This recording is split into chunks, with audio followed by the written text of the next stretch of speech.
तर शिवसेना शिंदे गटाचे खासदार श्रीकांत शिंदे आणि ठाकरे गटाचे आमदार आदित्य ठाकरेंमध्ये चांगलीच जुंपली। कुवतीप्रमाणे विधानं करावीत, कुवतीपेक्षा जास्त झेपत नसतील तर ती विधानं करू नका असा पलटवार श्रीकांत शिंदेंनी आदित्य ठाकरेंवर केला। कल्याण लोकसभेच्या जागेवर श्रीकांत शिंदे निवडणूक लढवणार अशी घोषणा उपमुख्यमंत्री फडणवीस यांनी केली। मात्र ही जागा मिळवण्याकरता आतापर्यंत साथ देणाऱ्या 5 जणांचा मुख्यमंत्री एकनाथ शिंदेंनी बळी घेतल्याची टीका आदित्य ठाकरेंनी केली होती।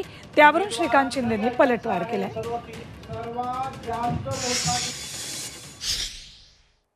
आपण पाहिलं असेल मुख्यमंत्री आज त्यांना ते कुठे मध्ये 5 तास वगैरे गायब होते। आता ते कुठचं प्रेशर होतं, काय प्रेशर होतं मला माहित नाही, पण एका सीटसाठी लढत असताना बाकीचे 5 जणांचे बळी गेलेत। म्हणजे त्या एका सीटसाठी ते गायब होते असं तुम्हाला म्हणायचं? मला एवढंच म्हणायचं की एका सीटसाठी भांडत असताना 5 जणांचे त्यांच्या सोबत जे गेले त्यांचे बळी दिले। ज्यांनी त्यांना दिली साथ त्यांचा त्यांनी केला घात। ज्याची जी कुवत आहे त्याच्याप्रमाणे त्यांनी जे आहे त्या ठिकाणी वक्तव्य त्या ठिकाणी केले पाहिजे। आपल्या कुवतीपेक्षा जास्त वक्तव्य जे आहे ते झेपत नसतील तर करू नका।